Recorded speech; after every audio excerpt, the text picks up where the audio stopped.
We'll go ahead and call the zoning board of appeals meeting of June 11th, 2025 to order. There's two members that are not going to be present. And then Ms. Belush, they have heard from Ms. Belush, yes, where she is, but it's let's see, 5:33 at this point.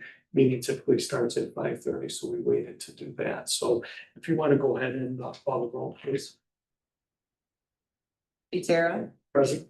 Belush, here. Smith, here. Squidla, here. Swanton, Here. Jorgensen. Thank you. Okay, thank you. So I think our first order of business at this point is to take up the meetings that have been prepared. Did everybody have an opportunity to be able to review those? Yes. Go over that? Yeah, I've got it on the meeting minutes. Yeah. Yeah, I've got a question on page 3. Oh, about the 10th, 7th, 8th, 9th line down says Brandon Boggs stated, and then it stops. The next page says Brandon Boggs stated with the full paragraph there. So if that's just like a scrivener's error, or I could just strike that off, or if that's missing some. Yeah, I think that I was seeing that myself, and I think Mr. Swanson, that you're correct. I think if we do that, it'll make more sense. Yeah. Be part of it, but I think other than that, is there any other comments that anyone else had? You know, it's the question that I asked about the rental amounts aren't in there. See. I know there was a portion that talking about.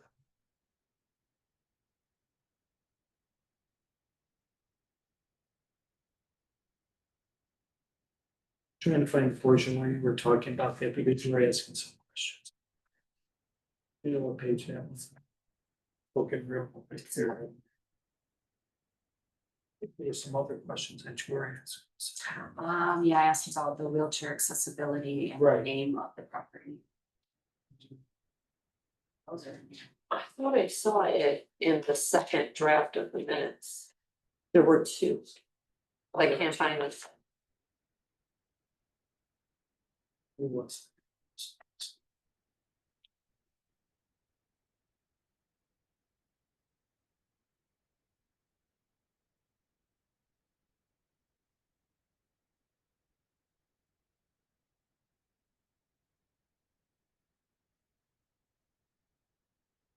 I think that we can go ahead, if you want to make some amendments and maybe that's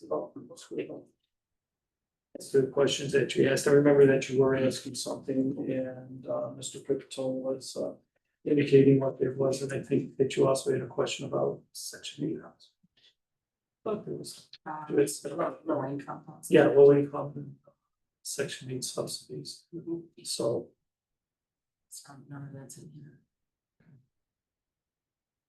Mr. Kurlikis, can we go ahead and, is it appropriate for us to make amendments to the meeting at this point? So Ms. Scrivner, why don't you just indicate what amendments you'd like to make to that, just very briefly, and we can do that, and then I think we'd be also to take a vote on the amendments. Sure.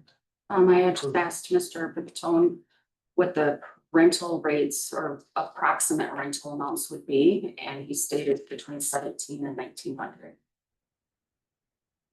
So we want to add that to it, 17 to 1900.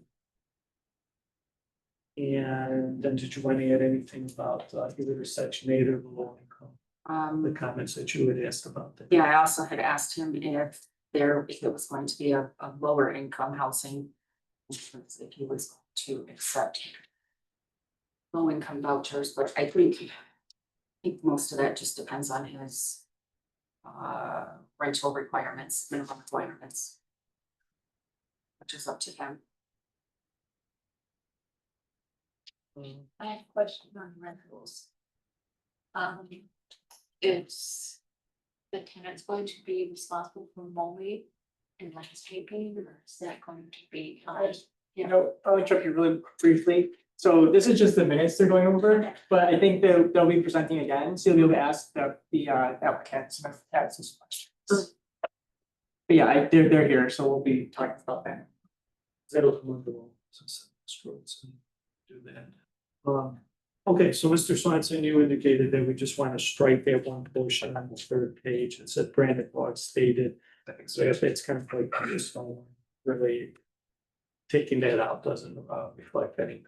And then, Ms. Scribble, you wanted to indicate as an addition to the minutes that it reflect that Mr. Pipitone indicated that the rents were gonna be somewhere between 1,700 to 1,900. And that you had asked about the low income vouchers, and that just depended on the amounts of the rentals, is that correct? Yeah. Okay, I think it would be appropriate if we go ahead and just comment on those, if nobody has anything else to comment, then we can go ahead and vote on the amendments to the minutes, and then we would have a vote on the minutes themselves. So at this point, is there a motion to amend the minutes at this time, as indicated? I'll make a motion. Okay, thank you, Mr. Swanson. Is there a second? I'll second. Okay, thank you, Ms. Smith. Then Ms. Garza, if you wanted to call roll. Sorry, Smith was second. Yes, Ms. Smith, second. Jorgensen, Yes. Smith, Yes. Scribble, Yes. Swanson, Yes. Tara. Yes. Okay, with those amendments being made, going ahead and starting again, do we have a motion to accept the minutes with those amendments, as indicated for the May 14th, 2025 meeting? Okay, thank you. Second. Thank you, Mr. Swanson. And Ms. Garza, if you can go ahead and call the roll on it. Swanson, Yes. Tara, Yes. Jorgensen, Yes. Smith, Yes. Scribble. Yes. Okay, at this point, with the approval of the minutes, I don't believe that there's any new business at this time. Mr. Kalinkas, is that correct? I didn't notice anything in the packet. And we just have the old business to take up. We had laid over due to the fact that there were a number of people, at least three people, Ms. Scribble, myself, and Mr. Spinoza, that weren't familiar with Mr. Pipitone's application, so we just wanted a chance to go through that. At this point, is there any further presentation by Mr. Pipitone or any representatives? I will speak up online. Hello, can you hear me? Yes, we can. Yeah, If this you is could just Jim. hold up just a second, please, Mr. Swanson. I was gonna say I'm gonna recuse myself from items 2 and 3. I am also here to represent the petitioner. I had forgotten about that. No problem. Thank you for reminding me No problem. about it. Okay, and I'm sorry, is this Mr. Pipitone or a representative? No, this is Jeff Lincolnheld with Arc Design Resources. I'm Mr. Swanson's business partner. He is live and in person, and I am double booked at another meeting, which starts half hour from now. Okay, that's fine. So I will intend to be at the village board meeting, so I wanted to be online for this meeting as well. Mr. Pipitone sends his regrets. He texted me less than a half hour ago. He was at the hospital with his son for a hip fracture, if you can believe that. Yes, So right. he's not able to make it, but we told him that we would be able to represent the project effectively, since it was kind of a second run through from last month. So I'm gonna let Ryan take it away, and I can be here for any other supplemental information. It would be fine. Thank you very much for appearing. Mr. Swanson, if you can go ahead. Thank you, Mr. Chairman. Ryan Swanson with Arc Design Resources. Here tonight on behalf of the project. As you all, most of you may be aware, the project was held over from last meeting on May 14th. To get more acquainted with the project, actually, this allowed a meeting to occur with staff. So it was a useful time, at least a useful delay, I would say. Allowed a meeting with staff to basically work through some of the design issues that were brought up. The one item that was in the staff report, namely the building elevations, the building architecture, that was addressed, as you can see in the updated report, that was addressed with staff with some upgrades to the buildings, windows, materials, things like that, that I think are some positive changes there. There's a few comments that came from the actual meeting too, from the public hearing portion. An item that was added was a 6-foot privacy fence along the north property line to give a buffer or a stream, but try to limit any people from crossing the property line to the quarry, to the court items here and expressed some concern there, so a fence was added, 6-foot privacy fence, basically. They also discussed with staff was a recreational path. That was brought up, I think at the last meeting as well. I'm thinking from a letter from one of the adjacent residents. Essentially, this time, we're not proposing a extension of that path through this development. I've got another exhibit here with me and I can show with an aerial, but at this point, that path is not consistent with how the overall layout of Prairie Rose is currently. The path that's there follows the public road, and it's kind of meant to be kind of a main path around the entire. So, move an aerial. This is the development here in color, beautiful colors. This new stem and then it changes to Prairie Rose Drive. That is all the public street in the village. That path basically starts at this location, follows this inside curve around, and then ends over here, and it changes actually this normal sidewalk around the east side. As you can see, though, these smaller ancillary roads, little collectors, if you will, in here, there's few, don't have any sidewalk. That's really consistent with what we're proposing. This is not a public street. So it's really basically consistent with what is out there. So there's not sidewalk proposed, similar to these other areas.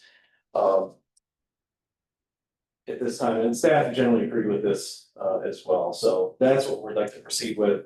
One other thing I'd like to point out too that wasn't really commented on. These buildings in this overall layout, you can see there's a good amount of green space. These areas here are detention, which provide detention not only for the development, but also for some existing ditching that's through there that does provide some existing storage. So that's been compensated for, but also the landscaping, especially some of the other newer developments. We've got landscaping both on the frontage, new trees along the street, and then there's also landscaping in the back of all the structures, all the homes. And to answer your question, it is going to be maintained by the owner, basically. And he'll hire somebody to maintain everything. So I want to mention that, but there's a good amount of landscaping put into this too, that I think will make a nice development, and it fits well within this overall community. It's pretty consistent with what's proposed. So that was kind of the third item that was discussed with staff. And as I mentioned, I think staff was in concurrence with us as well with that. Was there something that was brought up, and I might be mistaken, but they were talking about the width of the path that was ongoing before. Was that, I thought something that was brought up, and There was. somebody had mentioned that there should be some widening of it, or whatever. Maybe just if you can clarify that a little bit. I vaguely recall some of that discussion, but the path along this main portion is, I want to say at least 8 to 10 feet wide. Said 8. Yeah, so that's kind of the older rec path standard, but 8 feet, actually it changes here, I think, back to 5 feet, which is kind of sidewalk along this direction. But that's basically all the recreational and the walking path that's out there is the stretch here. Technically that sidewalk, which still functions fine. I think Sorry. they had said in the minutes that they did 8 feet for bikes. Not just walking. Sure, So sure. coming down to just a walking path would be different, Correct. smaller.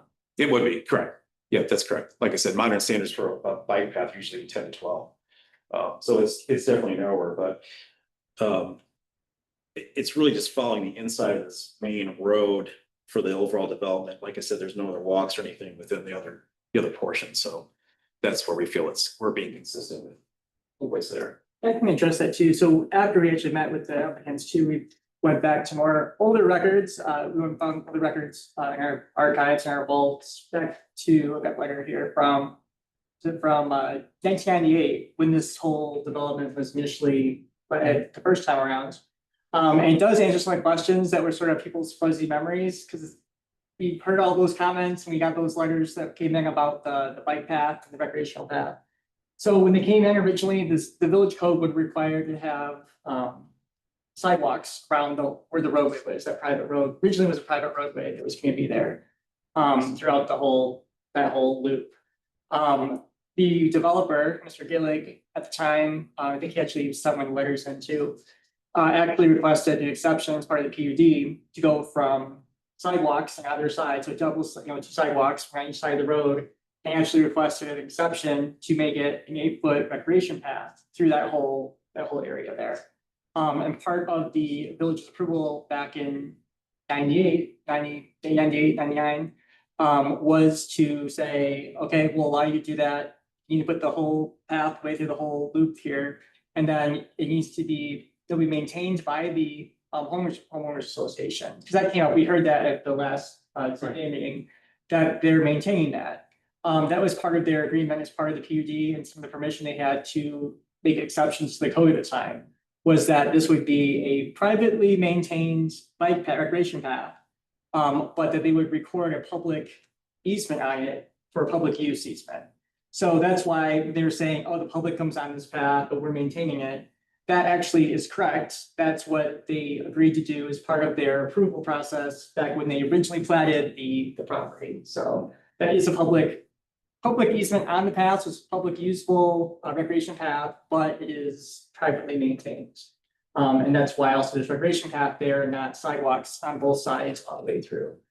So I learned something as I was going through here, but that's the history of that commenced in 98. But I think that addresses some of people's memories of, we know something was going on with it, we're not sure, we don't remember. But that's sort of the history of that property. So it is a public path, but privately maintained.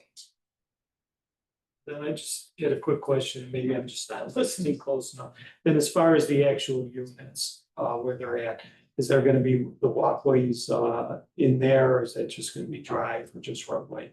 That's just drive, except for there's some walkways to the driveways, but essentially in the street, it's just basically the street itself. Just the The street, roads. then you have your driveway that Correct. comes up, so there's no walkway. Correct. Any walkway would be on that loop that we're looking at. Talking about. Okay, That's correct. I think the paved area through the development is more of a driveway to get into the units versus a street. And Correct. It's a private drive. Yeah, that's really how it functions. That's correct. that's fine. Is there any additional question, Ms. Smith, did you have something? Well, Looked like from you had that answered. comment, I was wondering, so the driveway in to all the units won't be a village road? That's correct. Okay. That's right. That's all right. That's for all the. Are you wondering for like plowing and Yeah, stuff? yeah. It would be a similar deal as mowing and landscaping maintenance. It'd be privately maintained for plowing and shoveling, things like that. Anything else? Good. Okay, thank you. Thanks. Thank you. Mr. Kalikas, I know this is all business, but any additional? Can you ask for additional Mr. public comment? Mr. Hoyer's here, or if you want to have, you can report questions for staff. Sure. Or Mr. Boggs is also here. Otherwise, public comment is fine too. I think that would be appropriate to see if there's any public comment at this time. Or anyone that would like to make comment as to this. And I think that unless the board has any questions of Mr. Hoyer, I don't know, I think it's necessary at this point. We went through a lot of things last night, from what I remember, Squidland, I think went through a lot of things, so. I don't think that anything as far as staff that we need to have unless Story Center Smith, I think that's anything like that was necessary. I don't. We'll be ready to take a vote. Sure. Okay, if that, we can go ahead and call this for a vote, and again, we're just making a recommendation to the village trustees for approval, and so our vote would be to whether we are in favor of this recommendation or not, or excuse me, in favor of this application or not. That'd be correct, Mr. Lucas. Right, this is for application for a planned unit development. So it's a recommendation. Correct. Recommendation for approval of the Yes. planned unit development. I'm sorry, I didn't say it quite right, that's exactly what I was, thank you, Ms. Garza, you just simply said it in 3 words as opposed to my 3 sentences. So, yes, thank you, so, I think we could go ahead and call for a vote at this time. Do you need a motion? Or excuse me, need a motion to call for that at this time for the approval. I'll make a motion. Okay, so, Yes, I'll second it. okay, thank you. Who was the second? Smith, Yes. Jorgensen.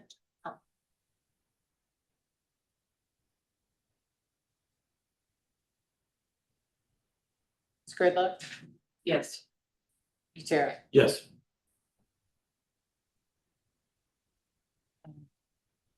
And then Mr. Swanson recused himself, and then, of course, Ms. Palush and Mr. Spinoza are not present.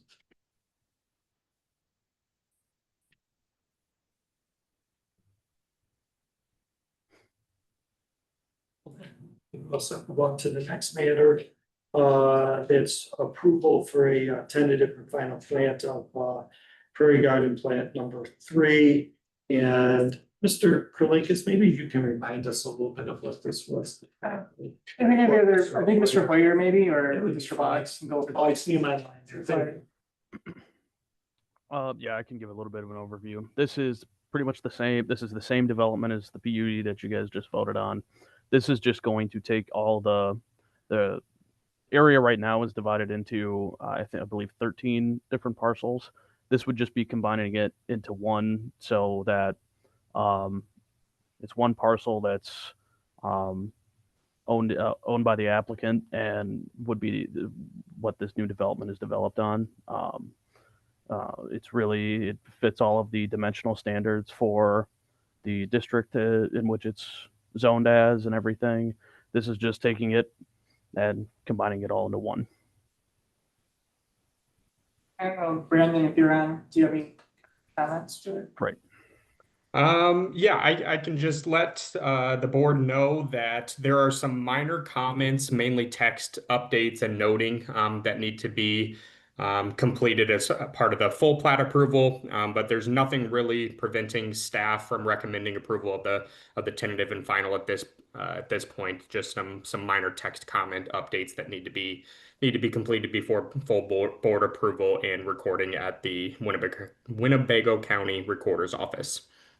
But yeah, substantially no further concerns with the proposed plat. Any questions that anyone may have? Mr.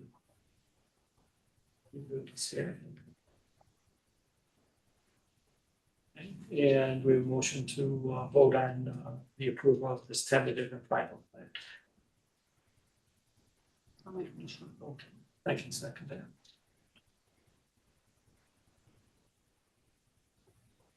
You need a second? Yeah, I said, okay, thank you. And then we can go ahead and you can vote now. Scribbler, Yes. Smith, Yes. Buterio, Yes. and Jorgensen. Thank you. Thank you, everybody, and we'll be at the board meeting Tuesday night. Okay, thank you very much. Yeah, Mr. Swanson, you're back on board now. Come back. And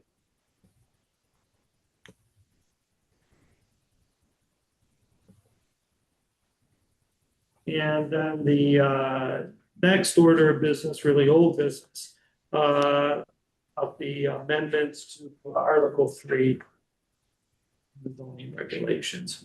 Again, maybe if Mr. Hoyer can kind of go back through this. I had a couple questions, but if you can kind of give us an overview of what's attempting to be done at this, or the recommendations by the staff.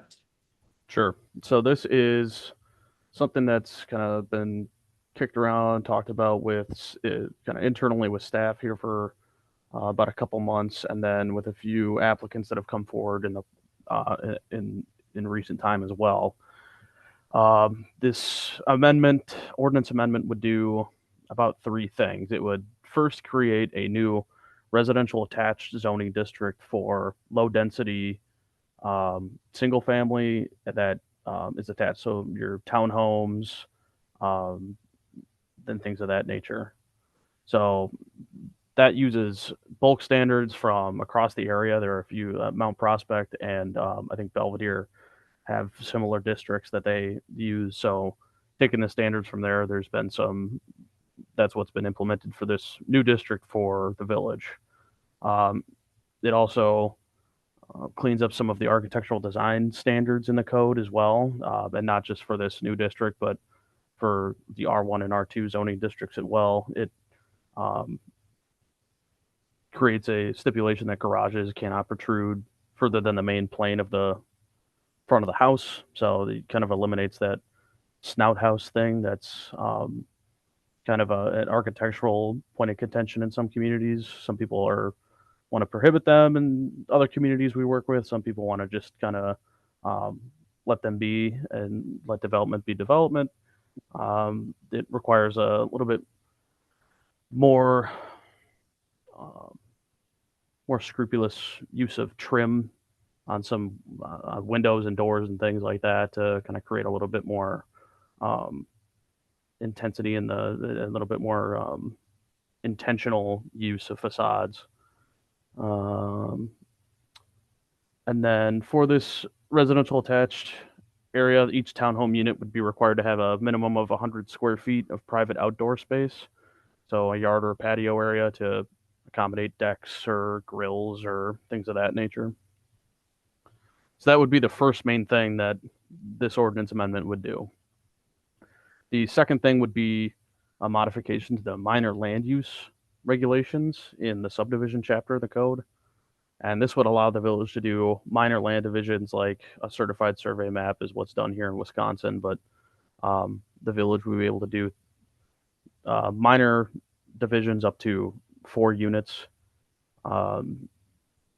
through either, and one of the big questions is, would you guys be comfortable with doing a staff review of those ones up to 4 parcels, or would you want it to come through the ZBA for approval? So that's one of the questions. A quick question, Sure. and I'm sorry, I don't mean to interrupt you, but. No. I mean, when you're talking about minor land divisions, and again, being new to the board, just, and not totally familiar with these type of things, what exactly are you talking about? Or, not you personally, but what is that exactly is the amendment talking about, for approval? So right now, the code is written so that anything that is not, you could have a 2-lot land division, but if they're both less than 5 acres in size, then you'd have to go through like a subdivision, a tentative and final plat almost for each one of those.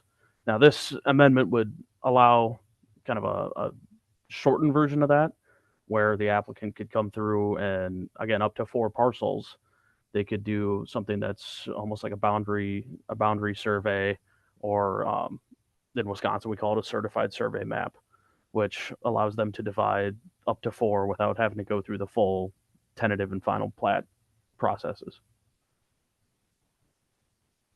Evan, since we're talking about that, if I can Sure. take off your question, Mr. Chairman, is that CSM proposal just part of this residential attached district though? Or is it for everything in general? No, that would be for everything in general. That's common for municipalities to have as some sort of minor process to go through. And Roscoe does have it, but it just does have those stipulations that it has to be 5 acres in size or more, which is kind of prohibitive to somebody that's trying to do something like they have a 3-acre parcel and they want to split it into 2 1.5-acre parcels or something. Right. Sometimes, and I've done these where a commercial developer may try to do the CSM because it's easier, but then they come back later and want to subdivide another one of those lots. So there's little trick, I mean, use it kind of as a tool. I mean, it's a legal tool to use, but sometimes I didn't know if it's meant for just this district or just everything in general as a potential tool. Sometimes it can be, I think in Wisconsin, you're limited to how many times you can subdivide the CSM later on, if I'm not mistaken, but maybe that's changed, or municipality by municipality, I'm not sure. No, there's like a shot clock where they're allowed once every 5 years you can do one. So Okay. it does limit it a little bit. So I mean that's something that we could put in here as well, if you guys would be concerned about somebody abusing that a little bit and trying to go successive divisions at the same time or back to back. Yeah.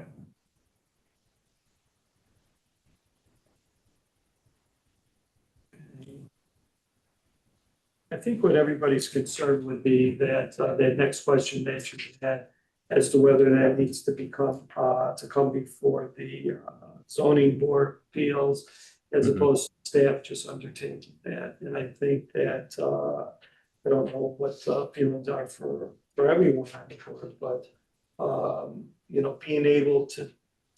These type of units, everyone is concerned with something like this. And only because it depends on where they're gonna be at and what's gonna be going on. And I think what you're saying is that if we make this amendment, or if we make a recommendation as to this amendment, it's gonna put a special zoning district in terms of townhouses themselves. Is that correct? Yes, that'd be correct. And it wouldn't be mapped anywhere automatically. So you guys would have some discretion on where to rezone those things when somebody would apply for them. So that's kind of the advantage of doing it now and not having one before, is that somebody would have to apply for a full rezoning, and which it would include a public hearing to get rezoned into one of these districts. Now, this staff review versus board review part, that would be just contained to the minor land division aspect of it. So that would just be if somebody wants to come through and do a 2-lot land division or a 3-lot or something. Either staff would be looking at just the technical points of, does it meet the zoning standards, the subdivision code, and everything like that, and then give them an administrative approval on that, or would the board want to see it? Versus like a full rezoning, that would obviously come before the ZBA, and you guys would have a little bit more. Not only would you be looking at it, but with a rezoning, you have a lot of leeway to either deny or approve something. So there's two parts to this that we're looking at, just like you indicated. As far as with this, if I may, as far as the staff approval, if it comes before the full ZBA for the minor land divisions, I mean, the staff is always, yourself, you would be here to answer more questions, more specifically for the board, so we can make an educated vote on the matter or recommendation on the matter as to that. So it's not like we're not going to have your input and to at least lead us along as to where you think and what you think is good, bad about the situation and the minor divisions. Is that correct? Correct.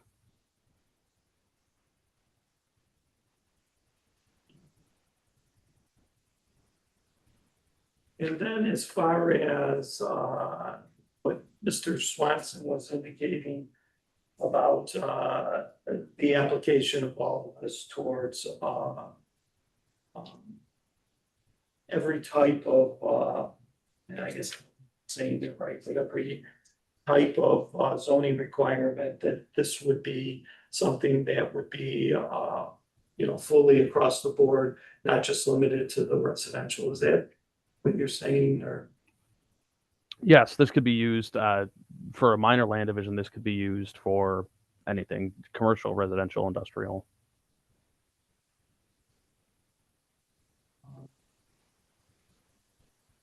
if this may be some direction by Mr. Kulinkas at this time as to really what we're looking ahead and what we're attempting to vote on or make a motion to vote on. It's a little confusing. Yeah, if you can just clarify that a little bit. And the motion is to make the you're always recommending essentially here, but they recommend these amendments to the village zoning, these text amendments to the village zoning. As presented. Or suggestions, make changes. Currently, actually, I think we're not even at a public hearing yet. So what will happen is this is more of a Feedback. Yeah, this is more feedback at this point. So we did the same thing previously of the different section.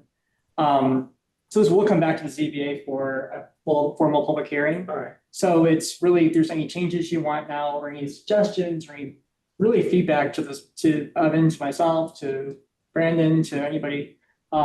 If there's changes, if there's questions, if there are things you want us to look at, let us know now. And then we'll sort of finalize this version of it, publish it for a full public hearing. And we'll come back for an actual public hearing on it, the formal process of it. You'll have a chance to vote on it again. And then we'll go to the board. We've been trying to do that where we actually bring it forward almost twice on it, just to get some input from the ZBA and also from village board on it, prior to it going to the full process. So that's really what this is right now. And It's really just giving us go ahead to continue with this or give us feedback, and then we'll publish it, and then we'll bring it back to the CBA for an actual formal hearing. I guess, are there questions? Are there? Well, the only comment that, oh, go ahead. Sorry. The only comment that I would be making with it is as far as any minor land divisions, and if it's across the board with that, I just think that something like that should be left to the board with input from the staff.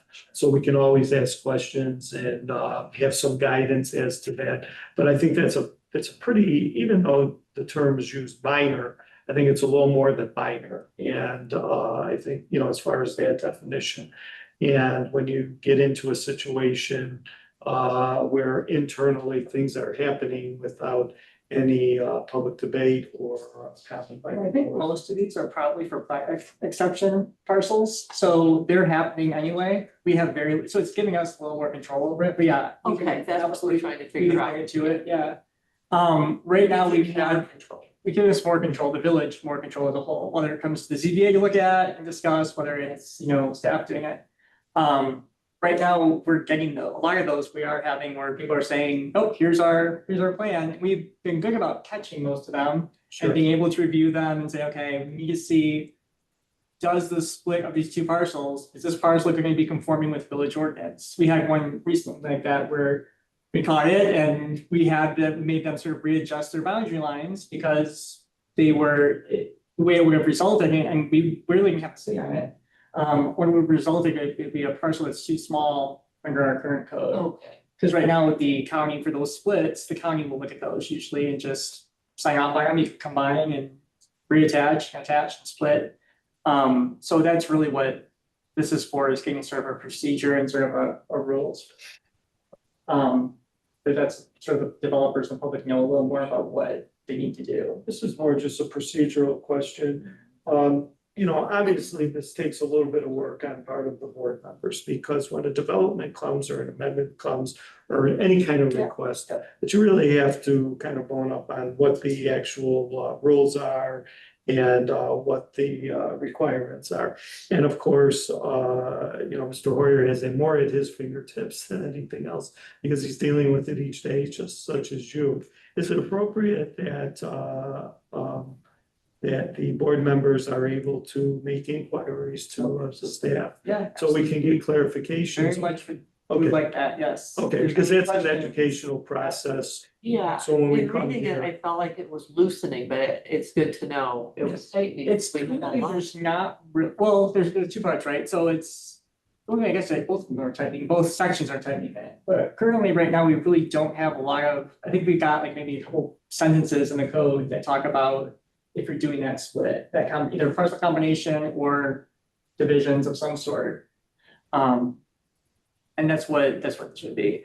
I guess also to note on this too, I think it's, you see in there in section B under land divisions, but do not require any new public streets or utilities, right? That's that Plat Act exception, right? You can't do these Plat Act splits if you're going to have new public streets or utility easements or utility areas. So it's really just sort of giving us a little more, I guess, review, a little more teeth in how we review Plat Act split or exception split.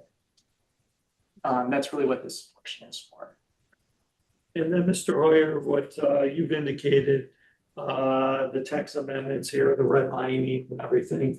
There may be some tweaking of this additionally. How do we get something like this in advance, or it'll be part of a packet for its meeting if it's gonna be brought to the full attention of the board and for public comment? How does that happen, either Mr. Hoyer or Mr. Chris? So we could look at it in advance, Yeah. if there's any changes. Yeah, we'll say them out, we can put out whenever they're, I Okay, don't know. Package usually go out, week out, but then as soon as this is set, though, we can send it out to the CB members for feedback, for questions, give you guys a chance to ask those questions. just to kind of digest it a little bit and see where we're at. So as it stands right now, this is where we're at, what we have in hand right now. And there may be, Mr. Hoyer, some additional tweaking to that, is that correct? Correct. Okay, thank you. I think based on this discussion, I think too. Is there any other questions or Any clarifications? I've got a couple questions. Sure. The architectural design standards. The first item in the staff report talks about garages. You mentioned that, Evan. Is that the entirety of the garage can't protrude or just a portion of the garage? That's just I would say the entirety of the garage. Okay. We've kind of seen that in kind of internal talks with staff that seeing these kind of garages that protrude 10, 15, 20 feet from the front of the house. I mean, it sets back that main plane front facade of the house and kind of hides it almost, where we think that it's a lot more architecturally, visually, aesthetically pleasing if those things are a little bit more not parallel, but kind of aligned with one another, and you're able to get a little bit more visual, be able to see the actual details of the house so much, and it's not just what we don't want to see is people treating the street like an alley, and it's just the garage, and then the house is kind of hidden in the back. I didn't know what the intent was, because I mean, I think I know the intent is, but there's a lot of nice homes that have the garage may come out a little bit from the house, and some even have windows where it's a side entry that makes it look like it's part of the architectural portion of the house. So I don't know, to me, that seemed a little absolute if it meant any portion of the garage whatsoever cannot extend beyond the front facade of the, that front plane of the home. There's architectural, I think, good architectural design that allows for some of it, but if you're talking about the entire garage, I guess I'm in agreement with that. That's a bit ridiculous, but I just wasn't sure the language of the exact intent with how much protrusion you're talking about. Sure. I mean, if you you have maybe some ideas or something, you could definitely either shoot those over to us or something like that. Maybe it's anything that protrudes further than 10 feet has a door or a window or something is required, so it looks a little bit more lived in. It's not just kind of this box on the front of the house that kind of. Yeah, my subdivision is probably not a great example of what the right way to do it, but on the flip side, I know there's other homes that, like I said, some have the garages turned and you've got windows and features that match the house, but it does jut out, Sure. 10, 15 feet. So I think there's instances where it would be acceptable. I guess I wouldn't want the language to be so prohibitive that you got, nice homes that couldn't be built just because of that. So that was more of a question. The other one's number 4. When it talks about decorative trim, what is that exactly?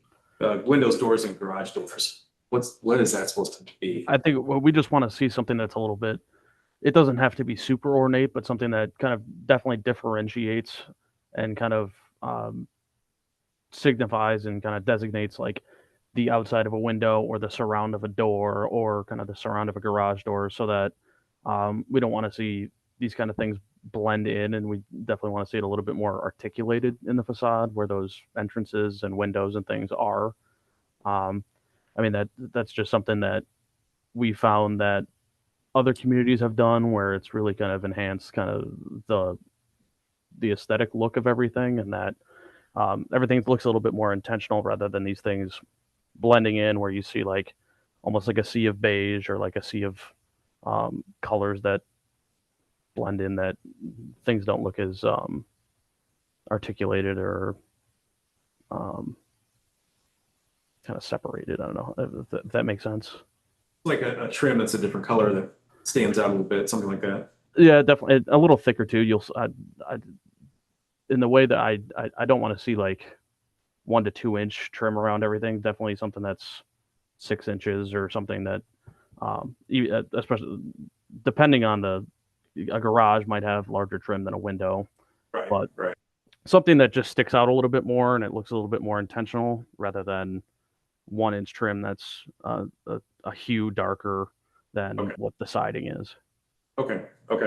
And that, I guess that's a good word, articulation. Back to the number 1 comment with the garages. Sometimes I think articulation may be limited. If it's done effectively, it looks good, but there's also some homes where I've seen the garage is all flush with the whole front facade, and it kind of looks like a trailer or something. It just doesn't. You don't have that articulation if it's done right. So. Yeah, yeah, what we don't want to do is to make everything.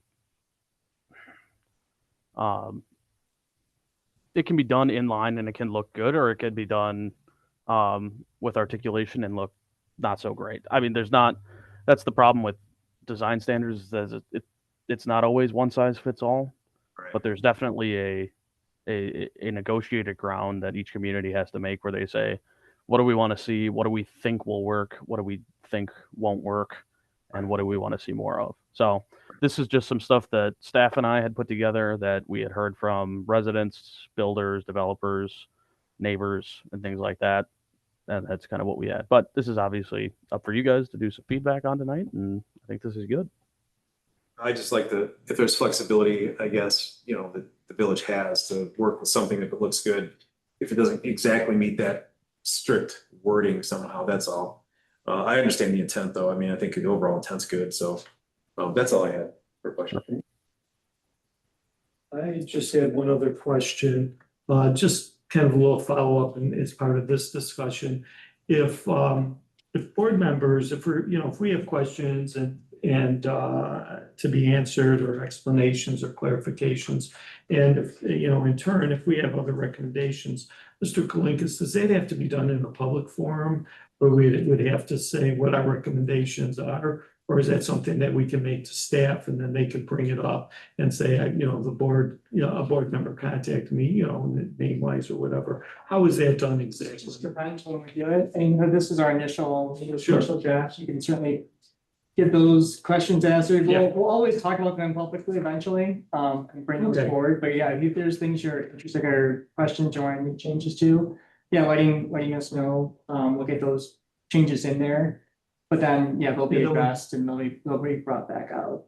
In a public meeting? In a public forum. Okay, that's fine. That's all I needed to know, just for informational purposes and that, so. Okay.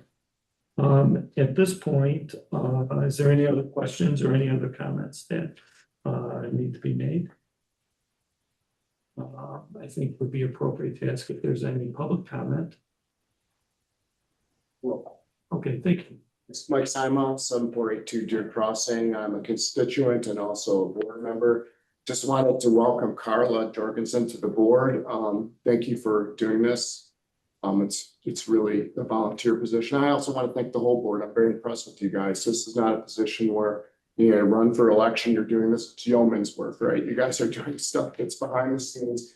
And you have 4 of the board members and the president here. We are here to support you and appreciate what you're doing.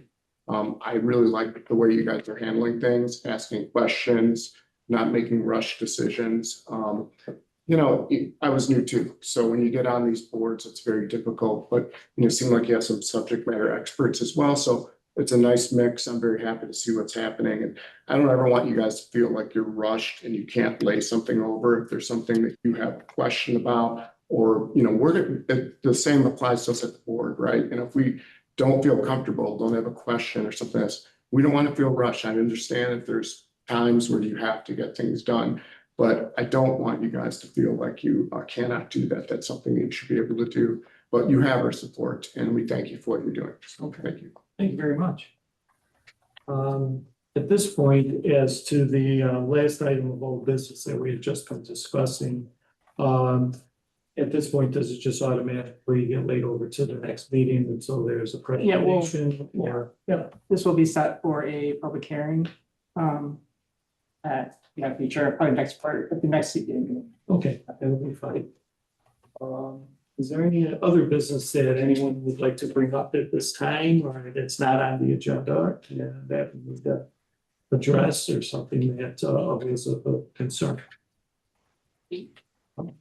Okay, at this point, then I think it would be appropriate if someone would like to make a motion to adjourn. I'll make a motion. Thank you, Mr. Swenson. I'll second. Okay, thank you, Ms. Scribble, and Ms. Sarza, you can go ahead and call the roll. Smith, Yes. Otero, Yes. Jorgensen, Gridlock, Swan. Yes. Okay, thank you very much, and I'll see everybody at the next meeting. Thank you. Thanks, everybody. Thank you. Good chance to get some I see.